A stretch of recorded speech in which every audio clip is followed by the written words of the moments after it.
Good morning students. बेटा आज हम सारांश 3 का पार्ट नंबर 9 पढ़ेंगे। कलंगी का कोट। कलंगी का कोट, इसमें एक ये चिड़िया है गोरिया, तो इसका नाम है कलंगी।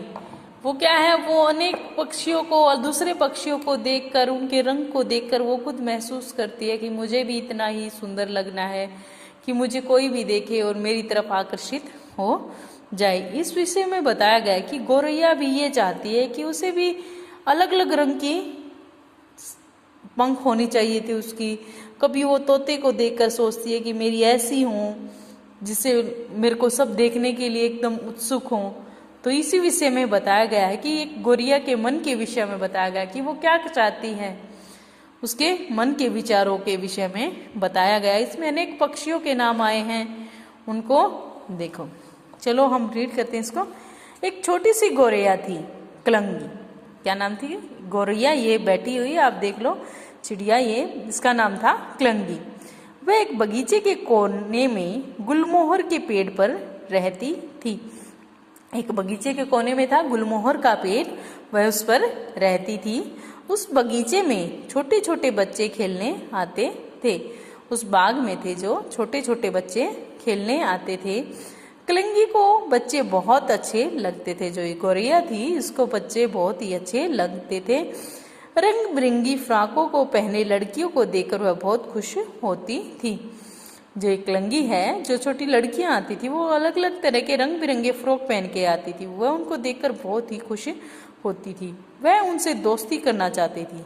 कलंगी जो थी उन बच्चों से दोस्ती करना चाहती थी, मित्रता करना चाहती थी, पर खेल में मस्त बच्चे उसकी ओर ध्यान नहीं देते थे। लेकिन बच्चे जब खेलते खेलते उनकी तरफ ध्यान नहीं देते थे। एक दिन कलंगी ने देखा कि गुलमोहर के पेड़ के नीचे बच्चे जमा हैं। एक दिन क्या था, कलंगी थी जो चिड़िया थी, उसने देखा कि गुलमोहर का पेड़ है जो उसके नीचे बच्चे इकट्ठे हो रखे हैं। लाल चोंच वाला हरा तोता मिट्ठू एक डाल पर बैठा है। वह देखती है गोरैया कि एक तोता है जो जिसकी चोंच लाल है, वो एक डाल पर बैठा है, उसका नाम है मिट्ठू। इसकी लाल चोंच तो देखो गरिमा, लाल फ्रॉक वाली लड़की ने कहा। वहां बच्चे इकट्ठे हो रखे हैं, उनमें से एक बच्चे ने बोला, गरिमा इसकी लाल चोंच को तो देखो।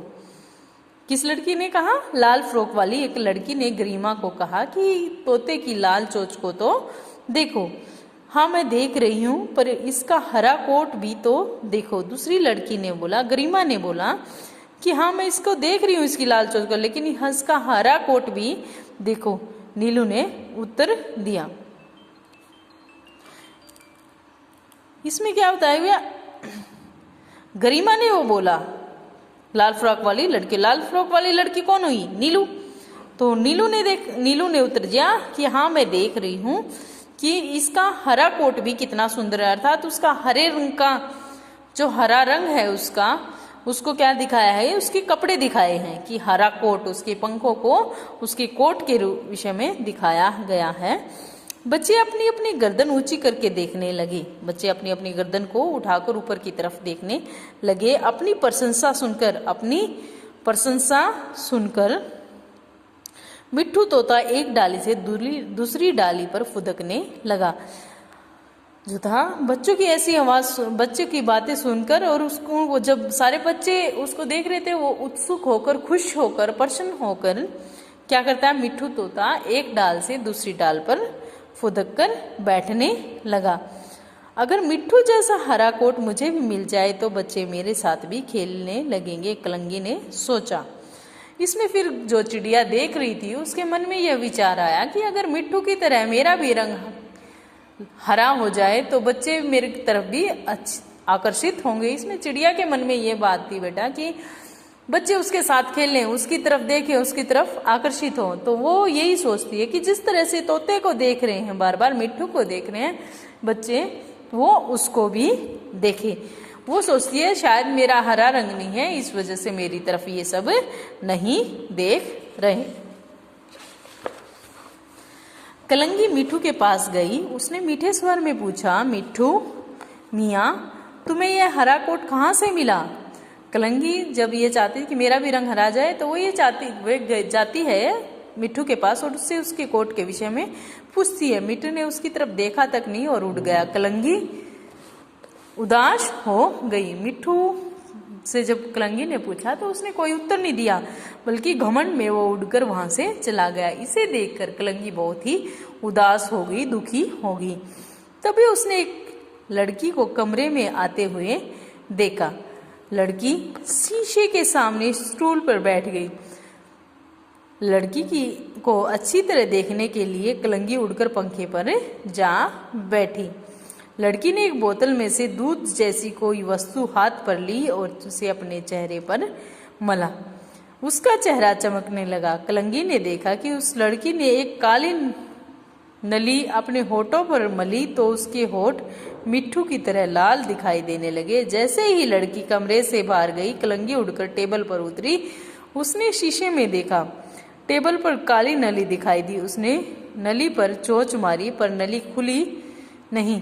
जैसे ही कलंगी ने जोर से चोंच मारी, वह सफेद पाउडर की प्लेट में जा गिरी। फर कलंगी ने पंख फड़फड़ाए जैसे वह सफेद धुएं से गिर गई हो।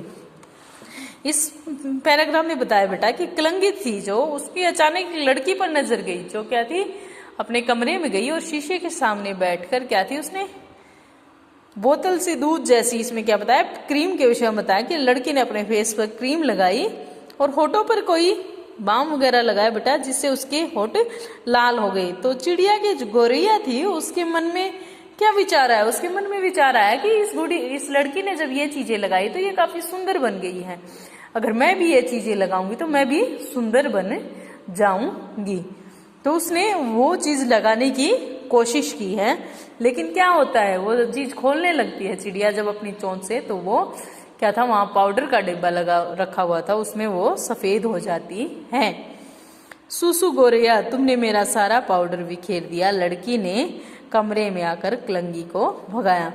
तभी जो पाउडर में धस जाती है तो उसकी फड़फड़ाने लगती है, तो उसकी आवाज सुनाई देकर चिड़िया वो जो लड़की है वहां कमरे में आती है और उसने आकर क्या किया, ये क्या किया गोरिया, तुमने मेरा सारा पाउडर गिरा दिया, और कलंगी को बाहर भगा देती है।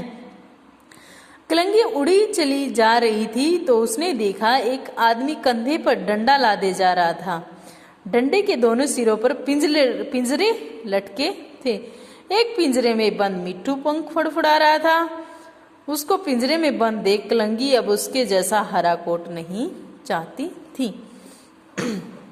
उसके बाद जब गोरैया वहां से जाती है तो वो क्या देखती है, एक आदमी है जो पिंजरे में तोते को डाले हुए रोके हुए है, और वो जो तोता है पिंजरे से निकलने की कोशिश कर रहा है, अपने फड़फड़ा रहा है पंख। तो ये चित्र देखकर, ये दृश्य देखकर गोरैया क्या सोचती है कि ठीक है, मेरे हरे रंग का कोट नहीं है, क्योंकि अगर मेरा हरे रंग का कोट होता तो ये ऐसे ही कोई शिकारी मुझे भी पिंजरे में बंद कर लेता, और जिससे मैं आजाद नहीं घूम पाती, क्योंकि वो क्या था, तोता सुंदर था। तो सुंदरता की वजह से क्या किया उसने, जो शिकारी है उसने उसको पिंजरे में बंद कर लिया। अब गोरैया को यह महसूस हुआ कि ठीक है, मेरे हरे रंग का कोट नहीं है, अगर हरे रंग का कोट होता तो कोई ना कोई मुझे भी पिंजरे में डाल देता। कलंगी ने बाग में देखा कि एक सुंदर मोर नाच रहा है। उसने नीले चमकीले पर पंखे की तरह फैलाए हुए मोर का नाच देखकर बच्चे खुश हो गए। अब क्या है, कलंगी देखती है कि एक बगीचे में क्या है, मोर नाच रहा है, वो अपनी पंख फैलाकर नाच रहा है, और बच्चे उसे देख कर खुश हो रहे हैं। आपने भी मोर को कभी नाचते हुए देखा होगा, तो उसके पंख फैला के वो काफी सुंदर लगता है, सबको अपनी तरफ आकर्षित कर ही लेता है, ऐसा देखा होगा बेटा। तो ऐसे ही फिर गोरैया क्या सोचती है कि काश मेरे पास भी मोर की तरह सुंदर सुंदर नीले चमकीले पंखों की पोशाक होती। कलंगी उठते हुए सोच रही थी। फिर क्या है, कलंगी फिर सोचने लगी कि काश मोर की तरह मेरे भी सुंदर पंख होते नीले रंग के, और ऐसे ही मैं भी, बच्चे मेरी तरफ भी देखते। इसकी मोर की जो चमकीली पंखे हैं वो उसको अपनी तरफ आकर्षित कर रही थी। तभी उसकी नजर हरे नीले लाल रंग के गोलों पर पड़ी। गोले कुर्सी पर पड़े थे। गोलों के धागों से एक महिला कुछ बुन रही थी। तभी एक लड़की दौड़ती हुई आई और बोली, माँ कहाँ है मेरा कोट। तब क्या था, कलंगी ने देखा कि एक औरत थी जो तरह तरह की ऊन ले रखी थी बेटा उसने, कि नीले रंग की, लाल रंग के गोले पर ले रखे थे और उनसे क्या कर रहे, अपनी बेटी के लिए स्वेटर बना रही थी, कोट बना रही थी। तो कलंगी उसकी बात सुनती है, उस औरत की बेटी आती है और वो बोलती है कि माँ मेरा कोट कहाँ है। तब उसकी माँ कहे, ये देखो पहनो तो। महिला ने कहा। लड़की ने कोट पहना, महिला ने बुनी हुई टोपी लड़की को पहनाई। लड़की खुशी से नाच उठी। जो उनसे जो रंग बिरंगी उसका कोट और टोपी बना रखी थी उसने अपनी बेटी को पहनाई। माँ आओ दादी माँ को कोट दिखाई है, कहकर लड़की माँ को खींचकर ले गई। जहाँ से वो क्या है, फिर वो लड़की अपनी माँ को ऐसे हाथ पकड़कर ले गई कि चलो दादी को यह कोट दिखाते हैं। कलंगी कुर्सी पर रखे ऊन के गोलों के पास गई। उसने नीले रंग का गोला खींचा और उसे ढीला करके कोट की तरह अपने चारों ओर लपेटने लगी।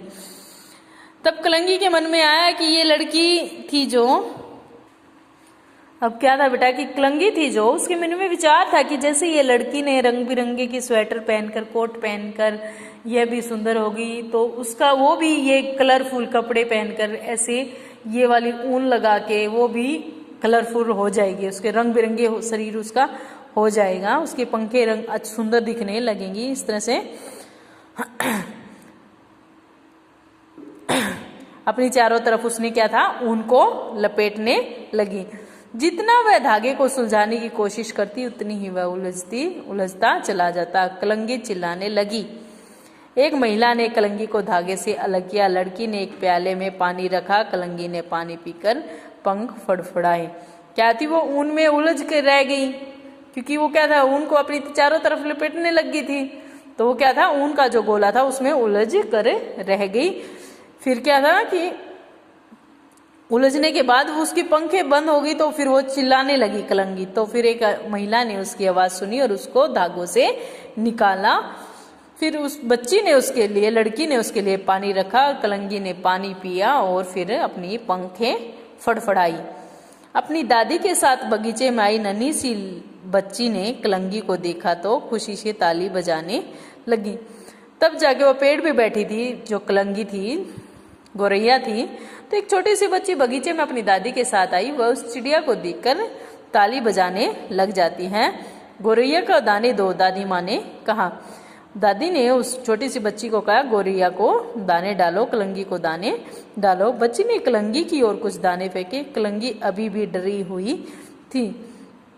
कलंगी अभी भी डरी हुई थी क्योंकि उसके साथ बहुत सारी दो घटनाएं ऐसी घट चुकी थी जिससे उसके मन में डर उत्पन्न हो गया था। कलंगी ने डरते डरते एक एक दाना चुगा, फिर दूसरा और फिर तीसरा। अब कलंगी खुश थी। दाने चुगकर कलंगी आकाश में उड़ गई। क्या था, अब कलंगी दाने खाकर वो काफी खुश हो गई थी और बाद में वह आकाश में उड़ गई। इसमें बेटा पक्षियों के विषय में के द्वारा हमें समझा कि हम जैसे हैं अच्छे हैं। हमें कभी ये नहीं करनी चाहिए कि हाँ ऐसी चीज हो हमारे पास, ऐसी हो, कलरफुल हो। जो हमारे पास है हमें उसी से संतुष्ट रहना चाहिए। हमें कभी लालच नहीं करना चाहिए। अगर लालच करेंगे तो हमेशा बुरा ही होगा। जो चीज हमारे पास है हमें उनसे ही संतुष्टि कर लेनी चाहिए, उसी में हमारा हित है। जिस प्रकार से उसने कलंगी ने लालच किया और वो तरह तरह के अपना रंग बदलना चाहा, लेकिन उसके साथ क्या हुआ, उसके साथ बुरी घटनाएं हुई। उसी प्रकार से हमें भी अपनी चीजों से संतुष्ट रहना चाहिए। कभी किसी की तरफ आकर्षित ऐसे नहीं होना चाहिए कि मेरे पास भी ऐसी ही वस्तु हो। इस पाठ को 2 या 3 बार रीड करके देना, पढ़कर देखना, और जो कठिन शब्द हैं उसको अंडरलाइन करना, चिन्हित कर लेना। ठीक है, थैंक यू बेटा।